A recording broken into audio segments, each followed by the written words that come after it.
तिथि नक्षत्र गंडात नक्षत्रों का विचार। अगर आपका जन्म अश्विनी, आश्लेषा, मघा,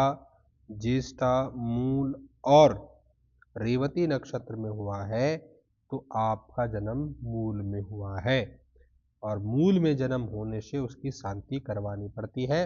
तो आइए आज जानते हैं कि 6 नक्षत्रों में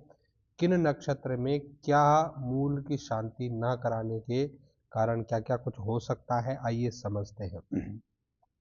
अश्विनी नक्षत्र मेष राशि एवं केतु के इस नक्षत्र में उत्पन्न हुए बच्चे का जीवन, अश्विनी नक्षत्र में जो बच्चा जन्म होता है उसकी मेष राशि होती है और उसका जीवन जो है प्रायः संघर्षशील होता है। इस नक्षत्र में प्रथम चरण में जन्म होने से पिता के लिए बच्चा कष्टकारी होता है, दूसरे चरण में फिजूल खर्ची होता है बच्चा, और तीसरे चरण में भ्रमणशील होता है, और चौथे चरण में कृश शरीर अपने शरीर के लिए कष्टकारिक होता है। यह है अश्विनी नक्षत्र। दूसरा आश्लेषा नक्षत्र, कर्क राशि में आश्लेषा नक्षत्र आता है एवं बुध के नक्षत्र के जातक प्रायः चंचल और चतुर बुद्धि वाले एवं परिवर्तनशील प्रवृत्ति के लोग होते हैं। प्रथम चरण में अगर बच्चे का जन्म हो तो विशेष दोष नहीं है, दूसरे चरण में पैतृक धन की हानि होती है, तीसरे चरण में बच्चे का जन्म हो तो माता पिता के लिए गंडासूल तथा चतुर्थ चरण में पिता के लिए अनिष्टकारी होती है, तीसरे चरण में माता पिता के लिए दोनों के लिए भारी होता है, चौथे चरण में केवल पिता के लिए भारी होता है बच्चा। मघा नक्षत्र में सूर्य राशि और केतु के नक्षत्र में उत्पन्न जातक, मघा नक्षत्र ये सिंह राशि का रहता है, स्पष्टवादी, शीघ्र क्रुद्ध होने वाले, उद्यमी और धनवान होते हैं, और प्रथम चरण में उत्पन्न हो तो माता पिता को कष्ट या मातृ पक्ष की हानि ज़्यादा होती है, दूसरे चरण में अगर बच्चे का जन्म होता है तो पिता को परेशानी अधिक होती है,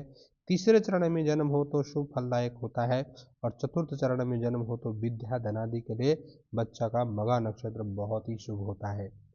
चौथा नक्षत्र होता है मूल का ज्येष्ठा, मंगल की राशि वृश्चिक राशि में जिनका जो है ज्येष्ठा नक्षत्र में जन्म हुआ है वह बुध के नक्षत्र में उत्पन्न जातक सरल हृदय होते हैं, तीक्ष्ण बुद्धि, धर्मपरायण तथा उन्नति के कार्यों में अनेक बाधाओं से युक्त होते हैं। ज्येष्ठ नक्षत्र के प्रथम पाद में अगर बच्चे का जन्म हुआ है तो उत्पन्न बच्चा ज्येष्ठ बड़े को अरिष्ट कर अच्छा नहीं मानते हैं तो उसके लिए शांति करवाते हैं। दूसरे चरण में हुआ बच्चा पैदा हो तो छोटे भाई को नेष्ट कहते हैं, अच्छा नहीं होता छोटा भाई के लिए। तीसरे चरण में अगर जन्म होता है तो पिता के लिए अरिष्ट कार्य खराब होता है, और चौथे चरण में अगर उत्पन्न हो जाता है तो स्वयं अपने पिता के लिए वो अनिष्टकारी होता है। पांचवा जो है इसके बाद मूल के बारे में जानेंगे कि केतु के नक्षत्र गुरु की राशि धनु राशि में मूल जो आता है, और जातक अगर धार्मिक रुचि वाला होता है, उदार हृदय, मिलनसार, परोपकारी, धन वाहन आदि सुखों से युक्त होता है। चरण भेदानुसार प्रथम चरण में मूल नक्षत्र में जिसका जन्म होता है जातक को पिता पर हानि मतलब पिता पर भारी होता है, दूसरे चरण में बच्चे का जन्म हो तो माता को हानि होती है, और तीसरे चरण में धन का नाश होता है, और चौथा चरण बड़ा ही शुभ माना जाता है मूल नक्षत्र का। नक्षत्र की विधि पूर्वक शांति करवा लेने से अनिष्ट का भय भी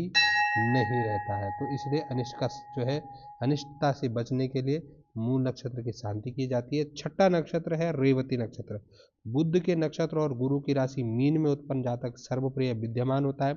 सुंदर आकृति, तर्कशील और धनवान होता है। रेवती नक्षत्र के प्रथम चरण में जन्म हो तो राजा के समान वैभवशाली, दूसरे जन्म में मंत्री के समान सुख साधनों से युक्त, तीसरे में जन्म होने से धनवान, और चौथे में जन्म होने से माता पिता के लिए केवल एक नक्षत्र में चौथे चरण में केवल भारी होता है। बाकी आप जो है देख सकते हैं कि रेवती के 3 चरण बहुत जो है शुभ माने गए हैं। तो ये है बच्चों के मूल में जन्म होने के 6 नक्षत्र और उनके अनुसार उनका फल। तो जन्म से 27वें दिन में बहुत कंपलसरी है इनकी शांति करवाना, अगर नहीं करा सकते तो आप जो है कभी भी करवा सकते हैं 8 वर्ष के अंदर अंदर, नहीं तो 20 साल के अंदर अंदर आपको अवश्य करवा देनी चाहिए। अगर आप 20 साल भी इसको पार कर गए तब आपको इसकी शांति करना की आवश्यकता पड़ती ही नहीं है।